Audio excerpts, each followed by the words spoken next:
Bonjour et bienvenue à cet épisode de La Relève au micro, un balado de la Jeune Chambre de commerce de Montréal. Je m'appelle Azélie Pouliot, je suis co-directrice du comité marketing créatif de la JCCM et je serai votre animatrice pour cet épisode hors série climat où nous allons parler d'éco-anxiété avec Isabelle Béliveau. Bienvenue Isabelle. Merci. Tu es fondatrice et directrice générale d'Écomotion. Tu as étudié en bioécologie, en neurosciences, en psychologie environnementale et en communication sociale. Tu as vraiment un bagage qui est super pertinent pour la conversation qu'on va avoir aujourd'hui sur l'éco-anxiété. Pour commencer, puis nous donner une petite fenêtre aussi sur ton parcours, peux-tu nous parler de ton entreprise Écomotion? Ouais, Écomotion, c'est né vraiment d'un besoin que moi j'avais à la base alors que j'étais aux études en environnement. Puis oui, je me spécialisais en psychologie puis en communication, mais la plupart de mes cours, ça parlait des changements climatiques, de toutes les problématiques environnementales. Puis au fil du temps, j'ai réalisé que je commençais à développer des symptômes plus d'anxiété, de tristesse, de colère aussi. Puis quand je me suis tournée vers des psychologues, des gens, tu sais, en santé mentale, ils pouvaient pas comprendre mes préoccupations. Je me suis tournée après vers des collègues, des amis, puis là, j'ai eu comme des retours. Ah ouais, moi aussi, maintenant que t'en parles, je trouve que je vis ça aussi, puis ça m'affecte quand même beaucoup au quotidien. Ça remet en question beaucoup de mes projets, mes choix de carrière. Puis là, je me suis dit, OK, il y a peut-être quelque chose à faire avec ça. J'ai toujours eu une fibre entrepreneuriale. Puis je me suis dit, peut-être qu'on pourrait créer un service d'accompagnement pour les gens qui commencent à réaliser qu'il y a des enjeux importants en lien avec notre vie puis les changements climatiques, puis de si ça pouvait pas aider à l'action climatique. Donc, de travailler plus l'aspect psychologique, si ça allait pas aider justement à faire avancer le mouvement. Puis c'est un peu ça, la mission d'Écomotion. En fait, ça a vraiment parti de mon besoin et du besoin que j'ai vu autour de moi. Puis maintenant, on se promène partout au Québec pour offrir ces services-là. C'est comme des formations? C'est des ateliers, c'est vraiment des ateliers où est-ce qu'on travaille avec les groupes. Il y a des exercices, il y a des études de cas, puis on part toujours du vécu du groupe. Donc, il n'y a pas un atelier qui est pareil. Mais on réalise quand même, les gens réalisent ensemble qu'ils vivent des choses similaires, mais il y a aussi des différences, puis ça développe leur empathie. Donc, on travaille l'aspect émotionnel, comment composer avec les informations qui nous viennent des médias, par exemple, mais aussi comment communiquer ses préoccupations pour aider à cette mobilisation-là qui est collective, puis que le poids de l'action ne repose pas juste sur l'individu. Donc ça aussi, ça aide beaucoup à enlever une pression puis de l'anxiété face à ça. Puis, éco-anxiété, c'est un terme qui est de plus en plus commun pour exprimer les sentiments que certaines personnes ont face au changement climatique, mais c'est pas nécessairement un terme qui est nouveau. Puis on parle notamment d'éco-émotion, d'éco-anxiété. Pourrais-tu nous parler un peu de la différence entre les deux? Bon, il y a plusieurs chercheurs en psychologie environnementale qui s'entendent plus ou moins sur séparer les éco-émotions de l'éco-anxiété. L'éco-anxiété, pour moi, c'est vraiment une éco-émotion parmi tant d'autres. Par contre, il y a certains chercheurs, puis c'est important de le dire, là, qui voient vraiment l'éco-anxiété comme un ensemble d'émotions en lien avec la crise climatique. Les éco-émotions, si on regarde un peu les lexiques là, qui ont été développés avec ça dans les dernières années, il y en a plus d'une quinzaine. Okay? Donc, il y a l'éco-anxiété, il y a une forme de colère par rapport aux injustices qui sont faites envers le vivant, si on le prend au large. Il y a aussi une forme de tristesse. Je ne sais pas si tu as déjà entendu parler de la solastalgie, qui est une forme de tristesse qui peut aller vers la détresse quand on voit un environnement qui nous est cher être détérioré d'une manière irréversible. Par exemple, moi, j'ai grandi en arrière d'un boisé, puis vers 7 ans, ce boisé-là a été rasé au complet pour un projet de développement domiciliaire. Puis j'ai vraiment vécu une grosse tristesse, puis même une détresse, parce que c'est là que j'ai grandi, j'ai appris beaucoup sur la nature, là, puis du jour au lendemain, j'avais plus accès à ce lieu-là. Puis c'est là qu'on réalise qu'on a un lien, qu'on a une relation avec l'environnement. Puis cette relation-là est un déterminant à notre santé mentale. Donc, s'il y a des grandes transformations dans le monde, c'est sûr que notre santé mentale va être affectée. Et une manière de nommer ces ces manifestations-là de comment qu'on le vit, ben c'est les éco-émotions. Donc, ça nous donne juste un meilleur vocabulaire pour exprimer qu'est-ce qu'on vit. Puis les émotions, de manière générale en psychologie, c'est reconnu pour être un indicateur qui a un besoin non répondu. Dans le cas, si on retourne à l'éco-anxiété, dans le cas de l'éco-anxiété, la fonction de l'anxiété à la base, c'est d'attirer notre attention vers une menace qui est dans le futur pour qu'on puisse s'y préparer. Donc, si on vit de l'éco-anxiété, ben c'est juste notre corps qui est comme un peu qui se met en alerte pour qu'on s'informe puis qu'on agisse par rapport à cette menace-là qui sont les changements climatiques. Donc voilà, donc il y a des fonctions pour toutes les émotions, donc c'est important je pense, de nuancer que, tu sais, si on parle d'éco-anxiété, ben est-ce qu'on parle vraiment d'anxiété ou on fait référence à une gamme d'émotions puis on l'utilise un peu comme un mot parapluie. Donc là, c'est moins précis dans ce cas-là. Puis, comme tu l'as si bien dit, le mot anxiété et donc éco-anxiété est lié à ce sentiment de menace et peut-être une connotation un peu plus négative ou anxiogène, évidemment. Est-ce qu'on peut dire qu'il y a des éco-émotions qui sont positives ou liées au bonheur? Oui, merci de poser la question. Dans les 15 que j'ai nommés, il existe un lexique là, qui est super intéressant, puis il y a l'émotion, disons, plus négative, sans que ça soit péjoratif, là, et son opposé qui est plus positif. Je me souviens pas pour reprendre la solastalgie, là, mais il y a une éco-émotion que j'aime vraiment beaucoup qui s'appelle la topophilie. Je sais pas si c'est l'inverse de la solastalgie, mais c'est topo, ça veut dire lieu, philie, ça veut dire amour. Donc, c'est l'amour d'un lieu. Puis on a tous des lieux qui nous sont chers, qui nous apportent, qui nous apportent bien-être. Puis souvent, les éco-émotions qui sont plus positives vont renforcer notre sentiment de vouloir agir, de vouloir protéger.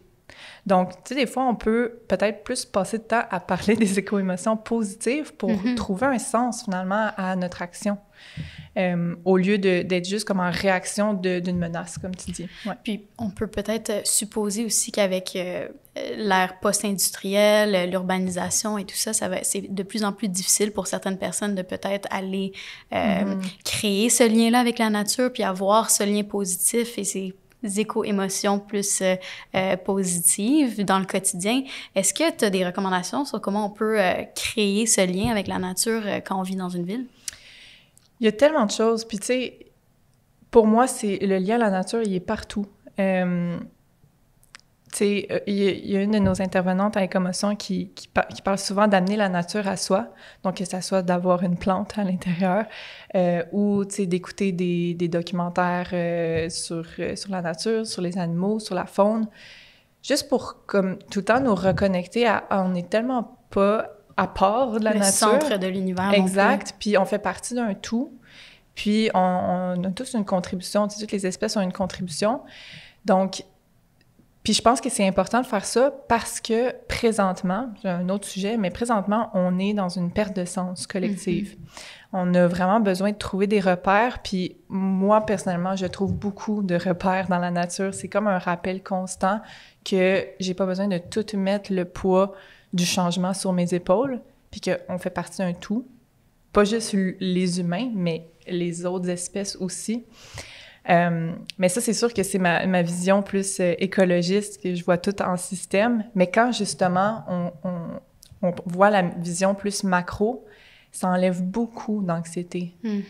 C'est, pour vrai, je recommande. Puis, c'est intéressant que tu parles que de voir d'une perspective macro, parfois, ça te permet de te soulager ou d'avoir une perspective qui est moins axée sur soi. Moi, c'est plutôt l'inverse. On dirait que quand je me ressens puis j'essaie de faire des gestes individuels dans mon quotidien, ça me fait sentir bien. Par contre, quand je pense aux grandes compagnies, aux grandes corporations, puis l'impact vraiment que eux ont sur les changements climatiques, puis mon impuissance face à ça, ça me crée plus de stress. Ce serait quoi ta perspective par rapport à l'action individuelle versus le changement plus systémique avec les grandes entreprises? Je pense que les deux sont nécessaires. Puis j'ai envie d'apporter la notion de culpabilité. La culpabilité, quand on parle des changements climatiques, c'est un sujet très chargé. Je vais dire comme ça. Si on prend la portion individuelle, on a une certaine responsabilité comme individu dans le changement qu'on doit apporter. Par contre, il y a une grande responsabilité qui vient plus, qui appartient plus aux industries, au gouvernement. Par contre, si on mélange culpabilité puis responsabilité, ce que ça fait, c'est que souvent on va se sentir coupable de quelque chose dont on n'est pas totalement responsable. Et là, la culpabilité, bien, sa fonction, c'est d'inhiber l'action pour réparer quelque chose. Vois-tu comment la ligne est mince entre culpabilité et responsabilité? Donc, c'est vraiment important de faire un travail, je pense, de réflexion, carrément, sur c'est quoi ma part de responsabilité réelle dans tout ça et de se concentrer là-dessus. Puis dès que les sentiments de culpabilité émergent, bien, c'est de toujours bien les analyser. OK? En quoi cette action-là que je pose, j'en suis réellement responsable? Puis après, c'est pas se déresponsabiliser. Parce que parfois, ça va dans l'autre extrême. Oui, c'est ça. C'est ça. Mais, tu sais, c'est de vraiment toujours se demander à quel besoin, là, mon émotion attend de répondre. Puis souvent, c'est là qu'on va réaligner nos actions. Ça va faire plus sens pour nous et nos émotions vont s'apaiser. Je sais pas si ça répond à ta question. Oui, tout à fait. Puis si je rebondis sur l'idée de responsabilité d'un point de vue individuel, est-ce qu'il y a des recommandations que tu aurais ou, par exemple, trois stratégies pour venir adresser notre responsabilité et non la culpabilité, parce qu'on va parler aussi de peut-être gestion de stress et d'anxiété, mais vraiment des actions qu'on pourrait prendre sur le point de vue de la responsabilité? Comme des actions concrètes qu'on peut faire pour s'adapter? Moi, je parle beaucoup d'adaptation. Là. Quand on parle de changement climatique, là, je pense qu'on n'est plus rendu à se conscientiser ou sensibiliser. Là, c'est une question d'adaptation. Donc, c'est comment j'adapte mon mode de vie, comment j'adapte mes pratiques, par exemple, au travail. Donc, tu sais, elle est où ta marge de manœuvre? Puis, il y a de plus en plus d'outils d'aide à la décision, parce que c'est un monde vaste et complexe. Là, même moi qui est environnementaliste, je trouve ça tough des fois. Donc, tu sais, c'est normal si on sait pas trop par où commencer. Puis, quand on sait pas trop par où commencer, moi, ma recommandation, c'est de regarder, ben dans quoi je suis bon, quelles compétences j'ai, quelles informations j'ai déjà, qu'est-ce qui m'intéresse en ce moment, puis commencer par ça. C'est vraiment ça qui, pour moi, là, c'est un peu... c'est ça qu'on parle souvent là, en termes de contribution au changement. C'est comme tu ne pourras pas tout faire. Puis c'est important pour ton processus d'adaptation de ne pas tout faire. Oui. Et donc, est-ce que notre responsabilité à l'état actuel, ce serait de commencer à s'adapter le plus tôt possible pour les changements dont on va faire face très rapidement? On commence déjà à faire face. Tout à fait. Bien, à Écomotion, notre outil principal, on l'appelle le plan d'adaptation. Puis c'est un plan en 3 phases.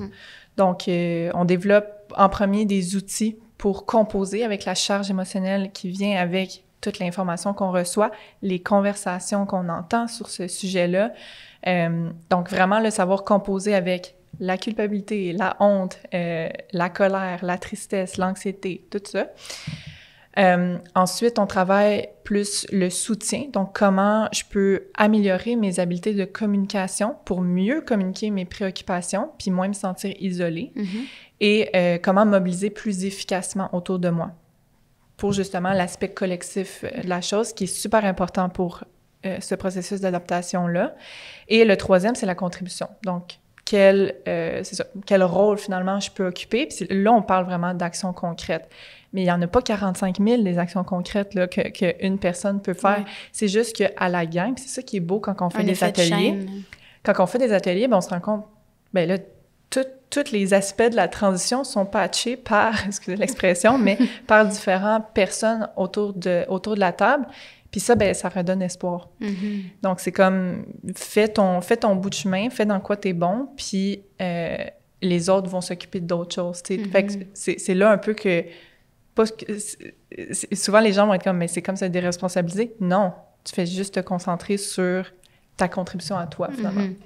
puis faire équipe avec d'autres gens qui ont Exact. des qualités qui sont complémentaires, puis d'avancer ensemble.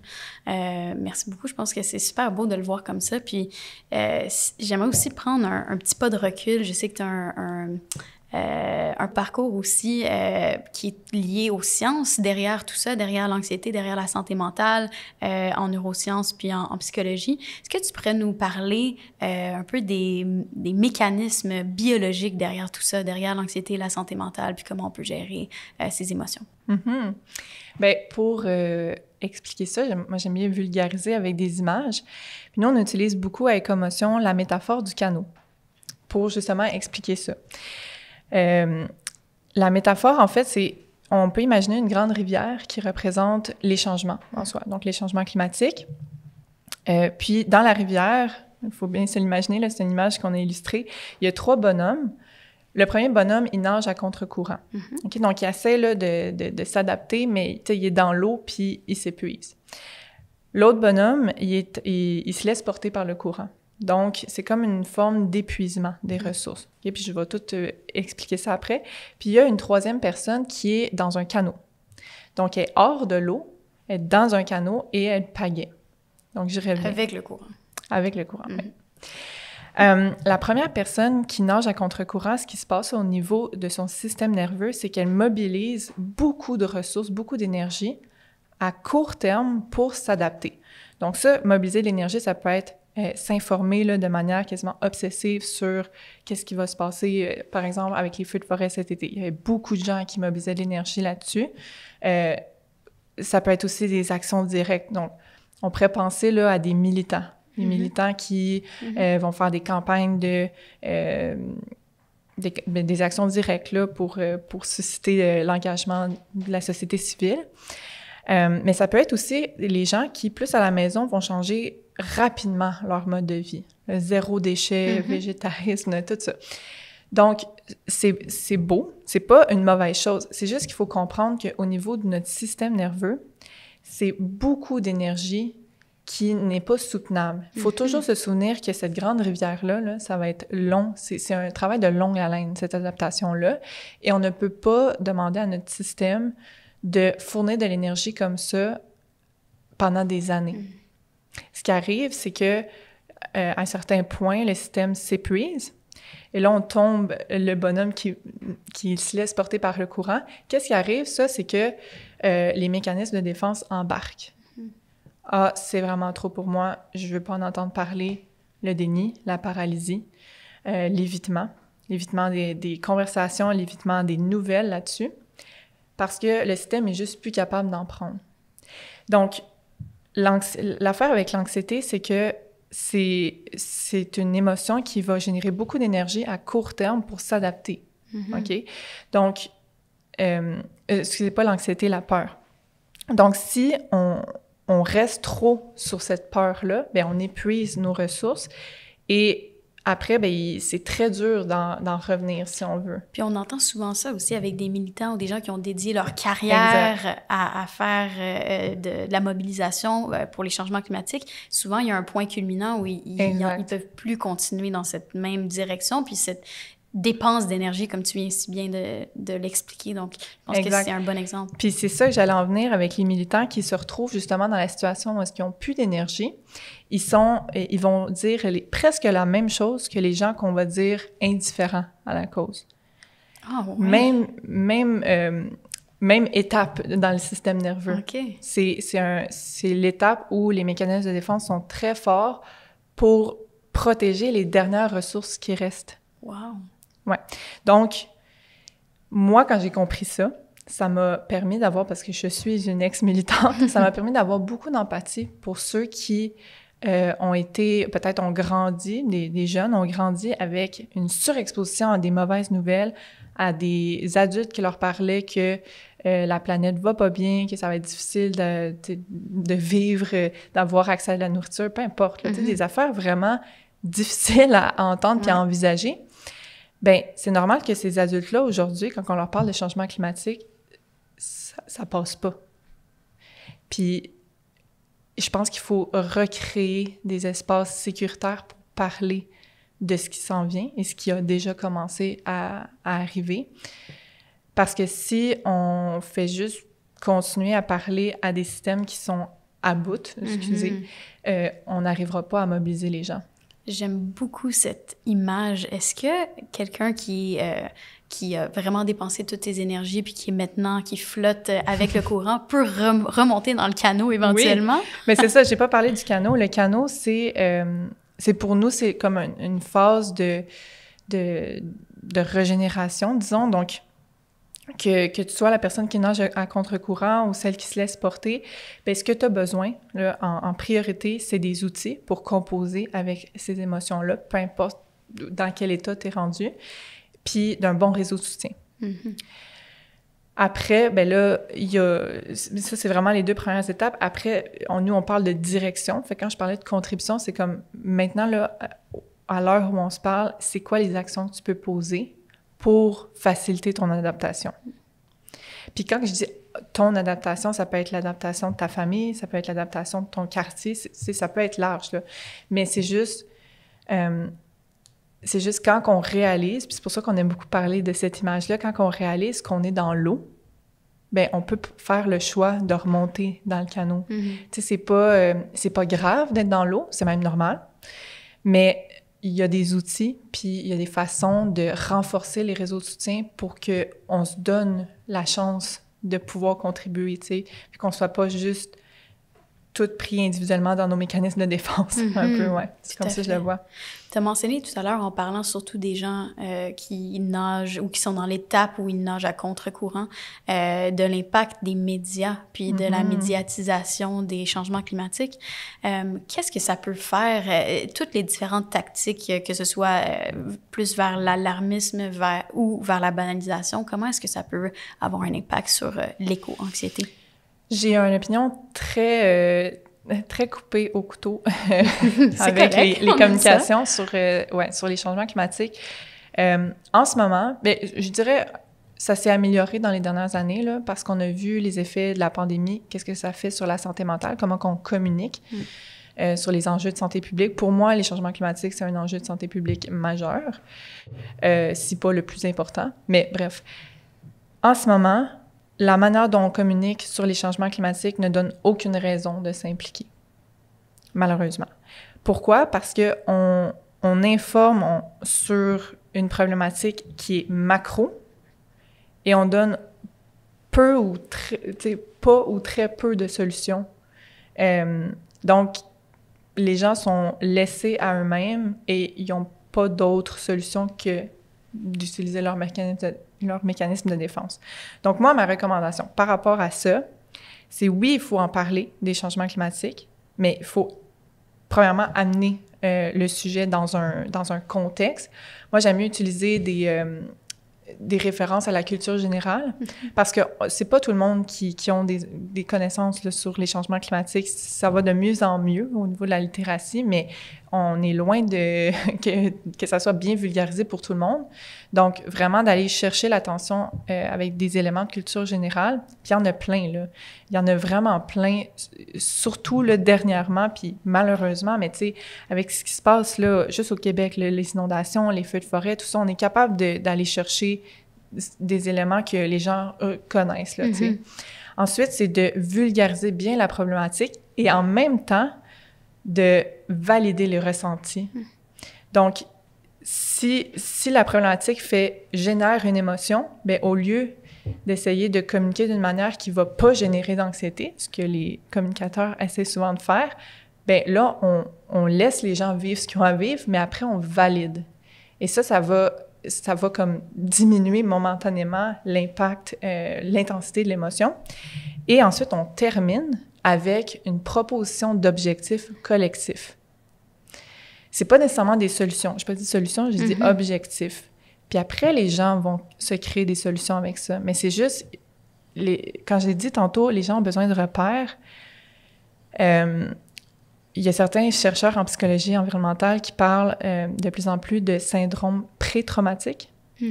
Donc, quand on communique sur les changements climatiques, il faut prendre quasiment pour acquis que les gens sont traumatisés de ce qui se passe. C'est ça. Donc, si on ne donne pas d'objectifs collectifs, on ne donne pas de repères, on ne pourra pas mobiliser les gens.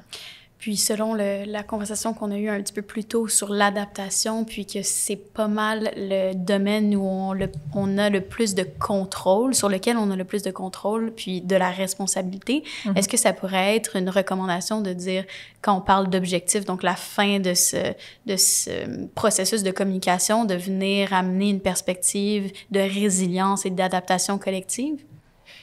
Je crois que le mot adaptation, résilience, ça parle beaucoup à beaucoup de gens, mais adaptation encore plus. Parce que je pense que dans le terme adaptation, souvent les gens entendent opportunité de changer des choses qui sont déjà comme pas full agréables, là, par rapport à notre société puis comment qu'on fonctionne. Donc, puis aussi dans adaptation, en tout cas, quand on le décortique, là, il y a aussi toujours une notion de deuil. Et quand on commence à parler de ça, oui, c'est difficile, mais les gens ont vraiment besoin de vivre un gros deuil écologique, mais aussi social, sur comment on va fonctionner comme société. Donc, un coup que ça c'est fait, c'est comme si le mouvement de l'adaptation est vraiment plus facile, puis c'est souhaitable. C'est plus comme imposé de... quelques années, on communiquait beaucoup sur les gestes individuels, puis c'était beaucoup imposé. Donc, ça amenait beaucoup de résistance. Avec l'adaptation, on dirait qu'il y a une grande partie de responsabilisation puis de reprise de pouvoir. Et ça, je pense qu'au niveau de l'autonomie là, des communautés, c'est vraiment bon. Donc oui, moi, je recommande toujours d'utiliser ce mot-là puis de bien le définir, évidemment. Je trouve que c'est vraiment utile comme méthode que tu viens d'expliquer, d'avoir une communication qui est efficace et bienveillante. Puis j'aimerais ça peut-être pour nos auditeurs, puis même moi-même, d'avoir un exemple concret de comment on peut avoir ce genre de conversation avec nos collègues, avec nos amis, notre entourage. Puis je vais te parler un peu d'une situation personnelle qui m'est arrivée cet été. Comme on le sait, on a de plus en plus de vagues de chaleur dans les temps chauds pendant l'été. Puis dans mon quartier, il y a une femme âgée qui vit sur ma rue. Puis je sais qu'elle n'a pas d'air climatisé. Puis à chaque fois qu'on a une grosse vague de chaleur, ça m'inquiète beaucoup. Puis j'aurais le goût de communiquer ça avec mes voisins, puis de s'assurer qu'on est bienveillant, puis qu'on prend soin d'elle dans ces moments-là. Puis des fois, je me trouve sans outils. Puis j'aimerais ça savoir ta recommandation sur comment approcher ce type de conversation. Tellement un bon exemple. Puis tu sais, les vagues de chaleur, c'est vrai que c'est super comme d'actualité. Fait que déjà là, on a notre élément de contexte. Oui. Fait que tu peux juste amener, si tu parles à un voisin, tu peux juste amener ça, tu sais. Hey, t'as remarqué, il commence à faire vraiment chaud, tu sais, peu importe. Tu demandes comment que la personne peut-être se sent par rapport à ça, comment qu'elle vit ça. Puis ensuite, tu sais, peut-être te préparer un peu d'avance, mais tu sais, pourquoi il y a des vagues de chaleur? Pourquoi ça arrive de plus en plus souvent? Pourquoi c'est préoccupant? Tu sais, qu'est-ce qu'on doit faire par rapport à ça pour s'adapter, justement? Puis après, apporter l'élément de ta voisine qui est plus vulnérable par rapport à ça. Puis ça, je trouve ça super bon comme exemple parce que ça vient même chercher la question des inégalités au niveau des changements climatiques, des conséquences, des changements climatiques. Donc, tu peux même vulgariser sur, oui, il y a les vagues de chaleur, mais il y a aussi des populations qui sont vulnérables en raison des inégalités qui sont causées par les changements climatiques. Donc, ça, c'est ta problématique. Puis après, de poser la question à ton interlocuteur, comment ça fait sentir ces informations-là? Comment il reçoit ça? Et à partir de leur réponse, là, tu proposes un objectif commun pour vous, pour votre gang de quartier. Est-ce que ça va être de faire des rondes pour aller voir si elle est correcte? Est-ce qu'elle a besoin de quelque chose en particulier? Tout ça. Puis ça, on appelle ça de développer comme une espèce de filet de sécurité. Et ça, pour toutes les communautés, on va avoir besoin de créer ça, puis on a besoin de développer ces compétences-là. Mais c'est pas facile, puis ma recommandation, c'est de vraiment y aller lentement quand on communique sur les changements climatiques. Je vais revenir au fait que, tu sais, on est tous traumatisés, là. Ouais. Donc, tu sais, vraiment y aller lentement, tu sais, prendre son temps quand on parle, vraiment toujours valider le ressenti ou demander comment la personne reçoit ça. Puis s'adapter. Puis des fois, c'est correct, tu sais, de dire « Hey, je suis désolée, on va s'en reparler plus tard. » Parce que là, toi, tu sens que ça vient te chercher aussi, tu sais. Donc, c'est, tu sais, vraiment considérer, c'est pas un sujet qu'on est... qui est facile d'approche pour tout le monde. Qui est facile d'approche, mais ce que je veux dire, c'est, tu sais, tantôt, je parlais comment souvent on considère que l'humain est à l'extérieur de l'environnement. Oui. Bien, comme si les changements climatiques, on les vivait pas ou qu'on n'était pas concernés. On est tous concernés. Puis vraiment, puis notre corps, je parlais du système nerveux tantôt, notre système nerveux, il le sait. Il sait qu'on est concerné, puis il voit la menace.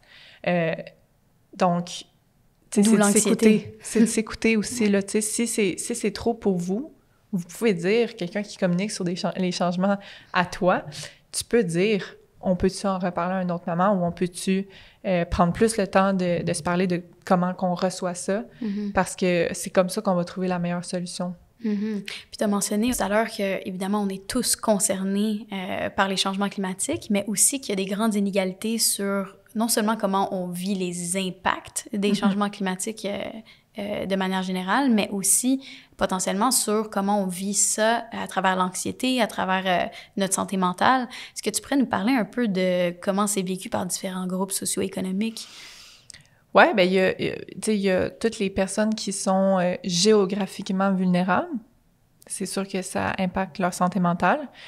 Par exemple, des gens qui vivent proches de zones inondables ou dans des zones inondables, même pas proches, dedans. Il y a aussi toutes les catégories de personnes qui portent plus la charge du changement. Par exemple, les femmes qui portent vraiment là, de manière exagérée la charge de changer le mode de vie au foyer. Donc, d'adapter finalement la maison à ces changements-là. Puis, il y a toutes les personnes, par exemple, qui, justement, vont vivre dans des quartiers qui vont être moins végétalisés, donc qui vont être plus vulnérables, justement, aux îlots de chaleur. Oui. Il y a plein d'exemples comme ça, puis, tu sais, souvent, les gens qui se sentent le moins concernés par les changements climatiques, c'est justement les gens les plus privilégiés, tu sais, qui vont un peu pouvoir s'en sortir jusqu'à très longtemps. Puis ça, c'est vraiment difficile de communiquer puis d'aller chercher ces gens-là parce que, justement, leur privilège les protège finalement leur système nerveux. Donc, s'ils ressentent pas les émotions d'urgence, ben c'est pas notre communication qui... Comprenez-vous, il y a souvent cette idée-là qu'on peut générer de l'anxiété, mais ça dépend vraiment de beaucoup de choses, dont le contexte et l'environnement dans lequel la personne évolue. Puis si elle a plein de ressources puis plein d'outils, elle vivra pas les émotions comme quelqu'un qui est dans une zone inondable. Puis comme tu l'as dit, ça vient d'un point biologique où est-ce qu'on ressent cette menace, puis on a cette réaction d'anxiété liée au changement de l'environnement. Mais si on n'est pas exposé à ces menaces-là de la même façon, c'est sûr qu'on n'a pas la même réaction, puis que c'est difficile à s'imaginer puis de se mettre dans cette position. Tout à fait. Un grand merci pour cette magnifique conversation. J'aimerais conclure avec une dernière question. Oui. La JCCM a changé son slogan cette année et son nouveau slogan, c'est « Le changement passe par vous ». Donc, une question pour toi, ce serait, par rapport au climat, ce serait quoi ta prochaine étape, que ce soit avec ton entreprise Écomotion ou d'un point de vue personnel? C'est quoi ton prochaine étape pour faire face au changement climatique? En faire moins.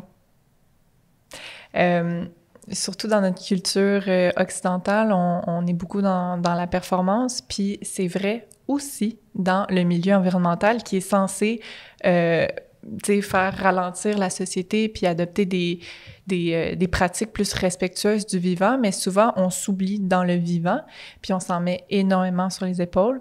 Donc, faire moins. Je sais que ça peut sonner contradictoire parce qu'on est dans une urgence d'agir, mais il y a urgence aussi de ralentir. Puis il faut se ralentir soi, pas juste nos activités. Merci énormément pour cette belle conversation encore, Isabelle. Ça fait plaisir. Merci à toi.